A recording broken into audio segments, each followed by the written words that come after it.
you can actually change your physical appearance by changing the way you are embodying. So today I want to talk about that, and one mind angle in particular that you can do that, and that will actually release you and liberate you and make you change, not to become someone else, but you come back to who you really are and what you should really look like in your most harmonious, balanced way. But first, let me show you, unrelated totally, but you are the only one that can maybe care about that. So I want to share with you my last knit, because I finished knitting this scarf, and I'm so happy about it, because I dreamed about a scarf that was like so thin that you can easily fold it and put it in a bag, and it's long enough so that you can actually really cover your neck. I'm not selling anything, so I'm just really proud of myself. Last year I developed this passion for knitting, and I just want to share it with someone. So just 2 seconds, be happy for me, put in the comment like, good job, good job. I need some, I need some reward for the time that I put into it. Actually, I had a long flight because I just come back from Reunion Island, where family of my mom lives, and it's 11 hour of flight. So this is what I've been doing, and I love it. I just love it. I need still to block it, which means like to wash it and make it take its last form shape, so it will be like a little bit more like long and less like like this. I don't know the word, like we say in French. But I'm really so happy about it, and it's so versatile. Like I can use it as a headband if I want. uh Not like this, of course, but you know what I mean. It can be like a look. I look like a gift. I look like I'm packing a gift. Okay, back to the video. So what I've learned is that really embodying, like going through the body and not just the mind and mindset, can really help you transform, not only innerly, is it a word, like inner, in your inner self, but on a visible scale. Like, and for me, this is really when a transformation is complete. It's like the last mission, like the last thing to really activate is like for the change and the transformation to become visible. That's the moment where you're really like, oh, I did that transformation. And one of the way that you take your inner work and make it visible and really have a change of appearance, which is not just a change of appearance for the sake of changing appearance and being more conform to the current standards, but it's a change of appearance leading you to feeling more like yourself, because you got rid of something from your shoulders, from your emotional, from something that was stuck, and you feel yourself being liberated and becoming even more yourself, and that change appears.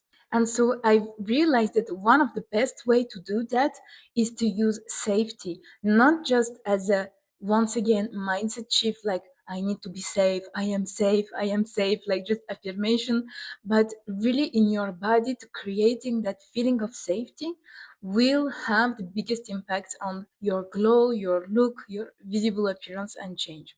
And I had the privilege to learn that because I didn't grow up having safety as a familiar feeling. I'm not going to tell about my full childhood, but amongst other things, I changed school a lot. I had a very specific relationship with my parents, and so and so and so.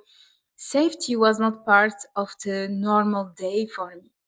And what happens when you grow up with a certain environment is that instead of recognizing that this is not normal, I am a kid, I need safety and I don't have it, and it's not normal. No, you just grew up thinking this is normal. This is your normality. This was my normality.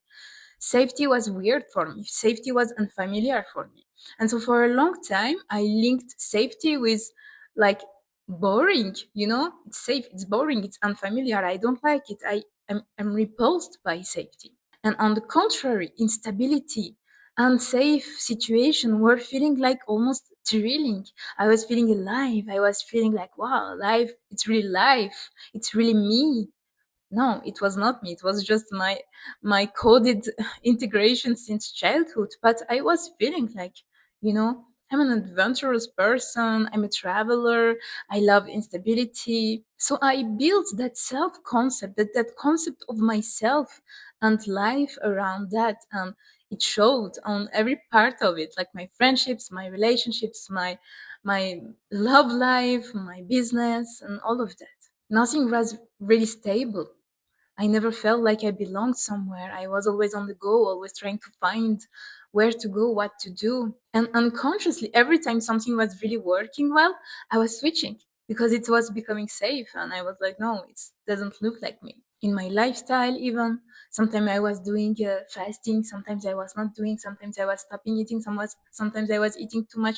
It was all over the place. And I was searching for that. But there is a certain look because saw it on myself. There is a specific look about people that live in unpredictability like that, always in movement, always changing, because the body cannot follow that rhythm. It's not really healthy. And really, the worst is that you don't see yourself as unsafe, unstable, unpredictable in that moment. Because if you were able to see yourself like that, you would question it. But no, you are coding it as I'm adventurous, I'm independent, I'm free.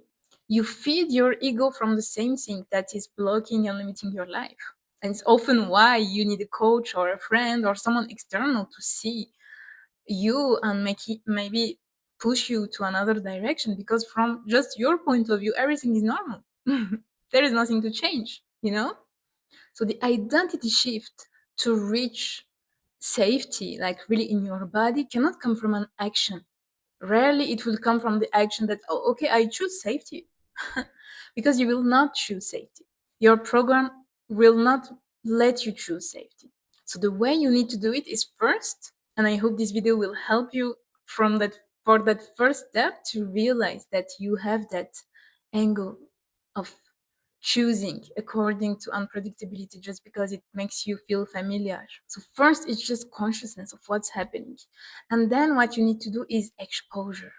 Because it will not be like in one time, like, oh, okay, I understand, then I can change. No, understanding is good, but if just understanding things were enough, nobody would smoke, nobody would ruin the planet or whatever. If just understanding was enough, there would be no problem in this life. Generally, we do understand.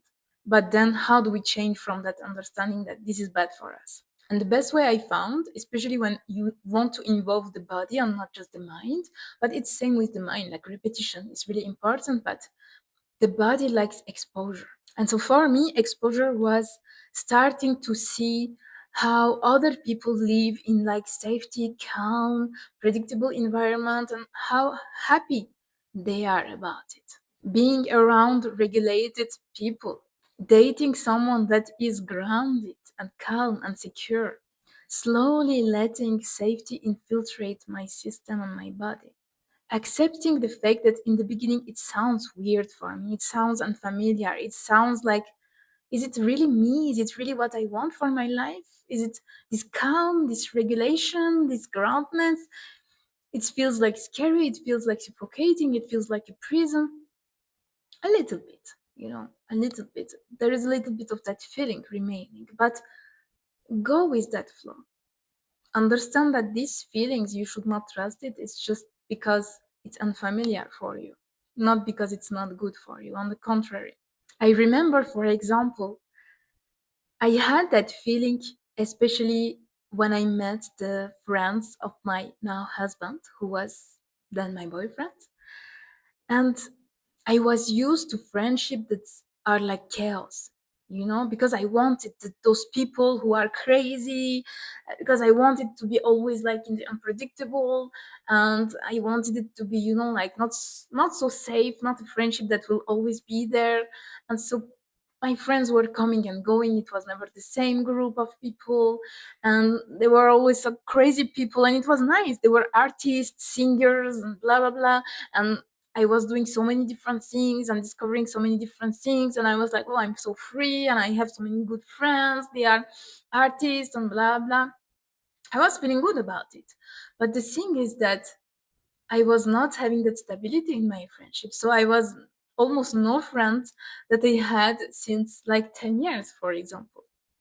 And I remember meeting the friends of my boyfriend, and they were all so calm and so stable. And conversations were like so, I don't know how to describe it. In that moment, for me, it was so almost boring because it was like, oh, how are you? I hope you are feeling good. And, when I was meeting my friends, it was like, oh, what are we doing this weekend? Oh, I created that. Oh, what are you doing? And it was like, woo, woo, woo, woo. This energy of like completely exchanging things and energy, but you need a good balance of that, because if not, it's just like unrelatable people. And it's good if they are artists and amazing people and interesting people, but if they are not stable enough to stay in your life or to be there for you when you need them, then it's not really even friendship, is it?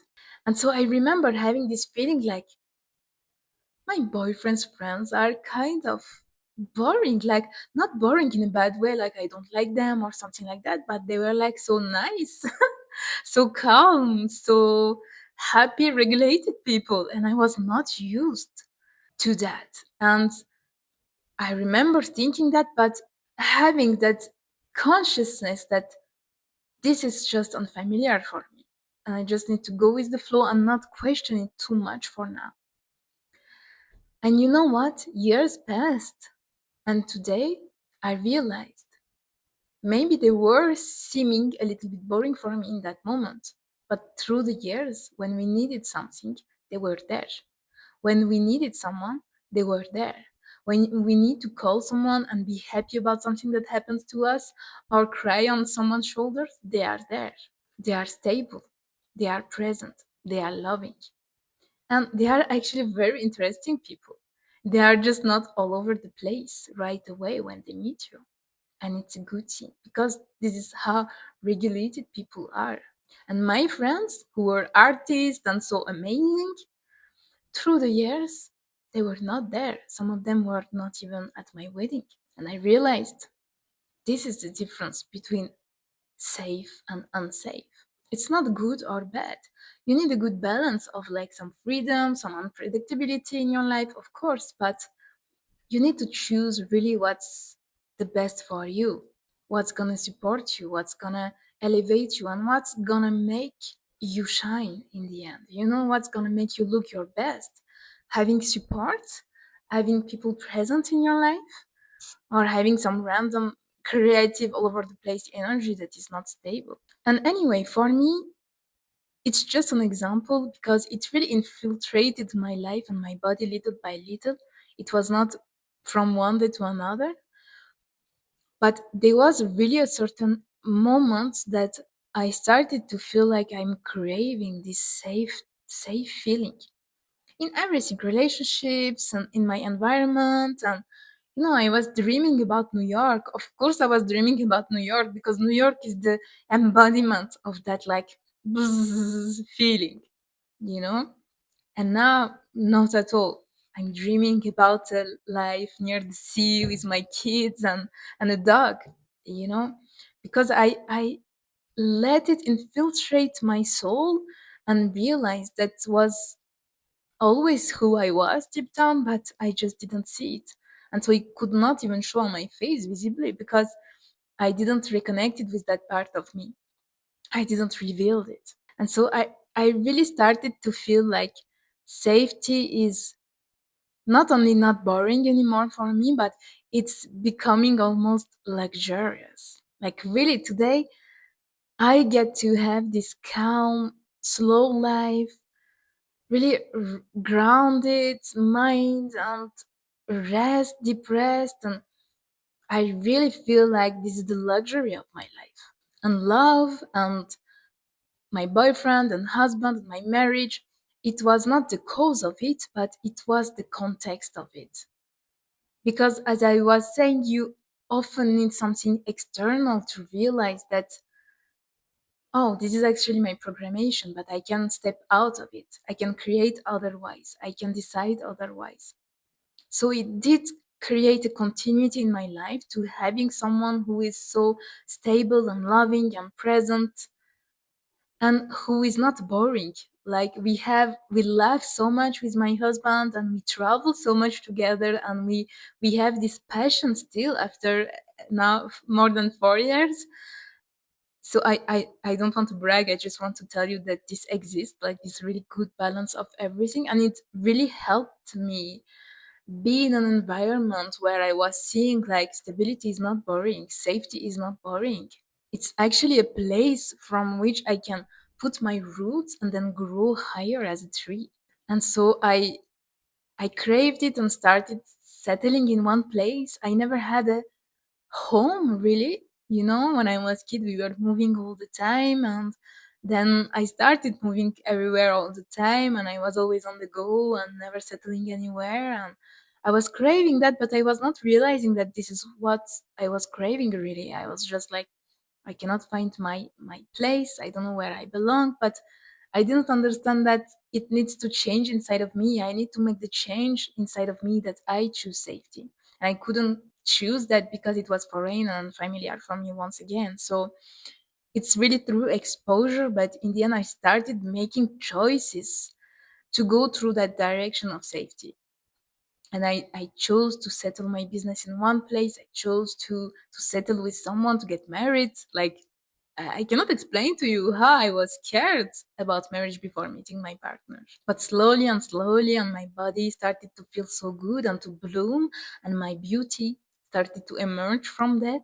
Not a beauty that is like standardized, but really is like some shine to me.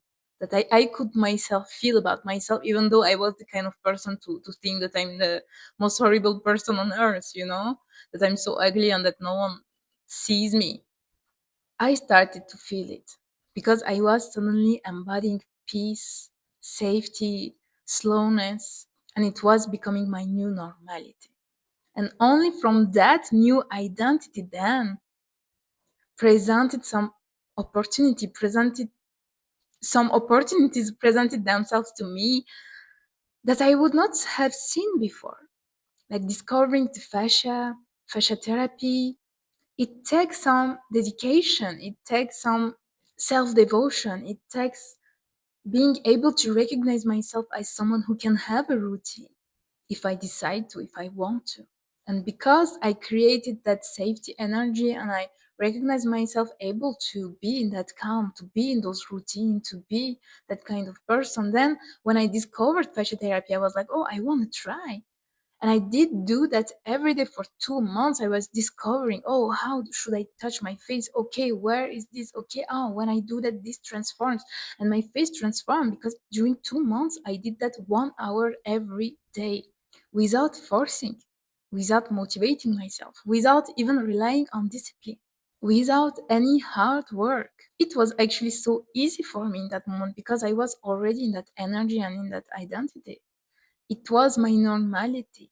And through that daily practice, my face changed, really. Not because just of the touch on my face, even though, of course, it's helping, but I had long lasting result, not just like if you touch your face, like with a gua sha or your hands or whatever, generally you will have results for 24 or 48 hours maximum. And then your face will go back to its natural shape. You cannot just change and have visible, lasting, sustainable physical change without an internal change. And so my face transformed through the movements, but also through the feeling that was infiltrating my body, my mind, my soul, that I could relax. I could stop living survival mode. I deserved to be safe. I saw it, I felt it, I lived it. And through that daily practice, I was maintaining the embodiment of it. And when I stopped after 2 months, I stopped messaging my face every day. I was doing it once in a while when I wanted it. Because once again, the purpose is not to just be disciplined to be disciplined. I don't really believe in discipline like that. I managed to make my body accept a new shape, a new face. And this was really safety, self devotion, and embodiment. And what you can do right now is to start doing the thing that you would naturally do if you were feeling safe, and if you were feeling that safety is like something that you want to reach for, not something that you fear or that is boring to you. So it might be different than what you think. For example, when we try to embody or manifest something, we generally unconsciously do the opposite of what we should be doing. For example, you want to embody safety. You realize with this video, like, oh, actually, I do need safety. Actually, I do feel unfamiliar with safety since childhood. Sorry, I'm losing my English today. And you realize that, and maybe you will think like, oh, I should embody safety, so I should be safe, so maybe I will fill my fridge all over the possibility, because I want to have this feeling that I'm safe when I open my fridge and my fridge is full, or whatever idea that you can have like this to feel safe. Maybe you think, oh, I need to feel safe, I need that safety, so I need to have a discussion with my partner about our relationship to be more serious or more safe or more whatever. Maybe you want to manifest through this kind of actions. But the thing is that in the end, if you look at it, those are the actions that you would absolutely not even think of doing if you were actually feeling safe inside of you already, or if you were already choosing safety as your baseline already. If you were feeling safe, this would be your normality, to be safe and stable and calm and regulated. You would not have to fill your fridge. You would not think to have a conversation with your partner. It would already be your normality. So embodying doesn't mean like taking action towards. This is when you mistake putting some goals. When you put some goals, you just put a goal and then you're like, okay, how I'm gonna reach that goal, and then you put some actions, and then you maybe reach your goals from those actions. It's a way of going to certain things. It's a way of going. It might work for some things, but it might also make you lose a bit of your regulation of your nervous system and stress in the process and all of that. So it's another story. But the thing is that if you want to put really intention and change internally, this is the word, internally, not innerly.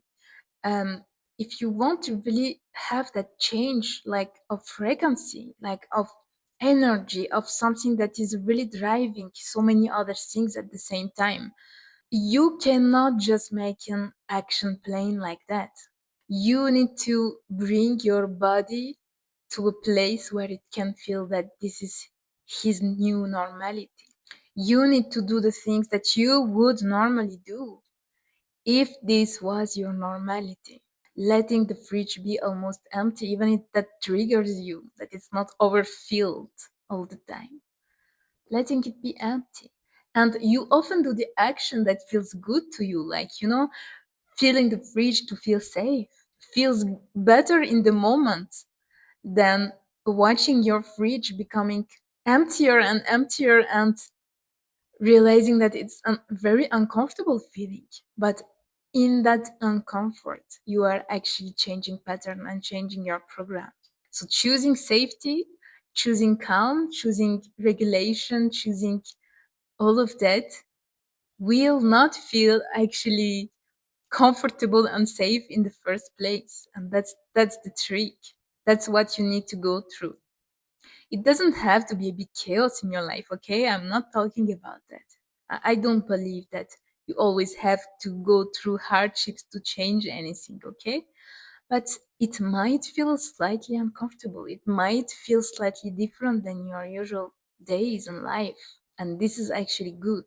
And you can find a lot of comfort in this discomfort, because you know in that moment, oh, this feels uncomfortable. It means that it's working. It means that I'm shifting. And it means that it will become visible. The transformation will become visible. Okay, babe, you got this. See you in the next one.